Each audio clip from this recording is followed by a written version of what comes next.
যেখানে সম্পর্কটার জন্য ছেলেরা মা বাপকে দূর দূর করে তাড়িয়ে বৃদ্ধাশ্রমে পাঠিয়ে দিচ্ছেন, যান গিয়ে সেই বৃদ্ধাশ্রমটা ক্ষমতা থাকলে বন্ধ করে দেখান। যান না, সেই বৃদ্ধাশ্রমগুলো বন্ধ করেন না, আপনারা কাজ পান না, বৃদ্ধাশ্রম বন্ধ করে দেবেন।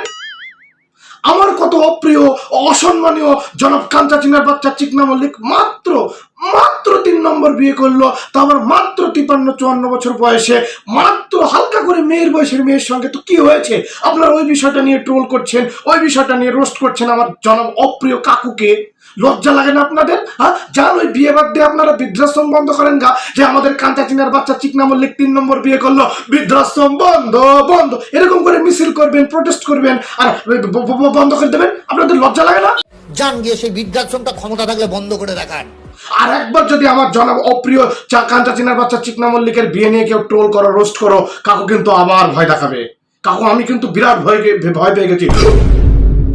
বড় বড় বাতেলা মেরে লাভ নেই। আর হ্যাঁ, আপনারা বড় বড় বাতেলা মারেন কেন? বড় বড় বাতেলা মেরে কোনো লাভ নেই, ছোট ছোট বাতেলা মারবেন, বহুত লাভ আছে।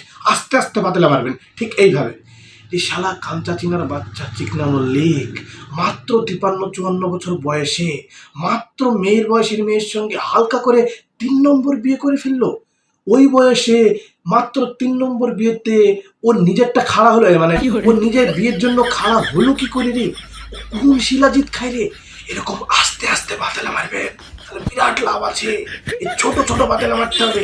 আপনার বড় বড় বাতেলা মারেন, বড় বড় বাতেলা মেরে বড় বড় বাতেলা মেরে লাভ নেই। এমনি যাই হোক কাকু, আমি তোমাকে নিয়ে খুব ভাবি, আমি বিশাল ভাবি কাকু। আমি তোমাকে কত ভালোবাসি, তুমি আমার কত অপ্রিয় কাকু। আমি তোমাকে নিয়ে বিশাল ভাবি আর বিশাল ভালোবাসি। আমি সবসময় এইটাই ভাবি যে কাকু তুমি কোন শিলাজিৎ খাও। আমার সম্পর্কে নিয়ে আপনি ভাবলেও আমার বিপ, না ভাবলেও আমার বিপ। এটা কি হলো কাকু? আমি তোমাকে কতটা অভালোবেসে জানো? তুমি আমার কতটা অপ্রিয় অসম্মানীয় একজন কাকু জানো? তোমাকে আমি কতটা অভালোবেসে বললাম যে কাকু তুমি কোন শিলাজিৎ খাও, আমি সবসময় ভাবি। আর তুমি এই কথাটা শুনে একবারে ডাইরেক্ট কিছু না ভেবে বলে দিলা যে আমার ব্যাপারে আপনি ভাবলেও বিপ, না ভাবলেও বিপ। আচ্ছা, বিপ বিপ করলা কেন কাকু? তুমি ডাইরেক্ট বলবা যে আমার সম্পর্কে ভাবলেও আমার বাল ছেড়ে গেল, না ভাবলেও বাল ছেড়ে গেল। কেন কাকু লজ্জা লাগছে? ভদ্রতা দেখাচ্ছ। যমরাজের সঙ্গে দেখা হওয়ার বয়সে, শেষ বয়সে, মেয়ের বয়সের মেয়ের সঙ্গে মাত্র 3 নম্বর বিয়ে করতে গিয়ে তোমার লজ্জা লাগেনি? 3 নম্বর বিয়ে করার জন্য নিজেরটাকে খাড়া মানে নিজে খাড়া হতে গিয়ে তোমার লজ্জা লাগেনি? আর তোমার এখন এই গালাগাল দিতে গিয়ে লজ্জা লাগছে, তুমি বিপ বিপ করছো। কাকু তুমি দেখাচ্ছ তুমি কতটা ভদ্র। কাকু তুমি বিশাল ভদ্র, বিশাল ভদ্র। তুমি একজন শিক্ষিত অভদ্রমানীয় অসম্মানীয় জনাব ভদ্র কাঞ্চা চিনার বাচ্চা চিকনা মল্লিক। তোর বাবার কি? আমি ভেবে পাই না, আমি সবসময় ভাবি কাকু তুমি এতটা ভদ্র কিভাবে হলে?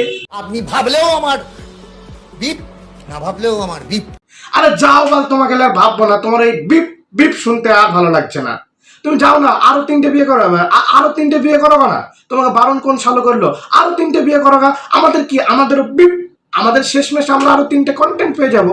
আর ওই 3টে বউকেও বাসার ঘরে নিয়ে গিয়ে বলবা, উঠে গেছে। আর সেই শুনে আমরা বলবো যে কাকু কোন শিলাজিৎ খাও। তোর বাবার কি?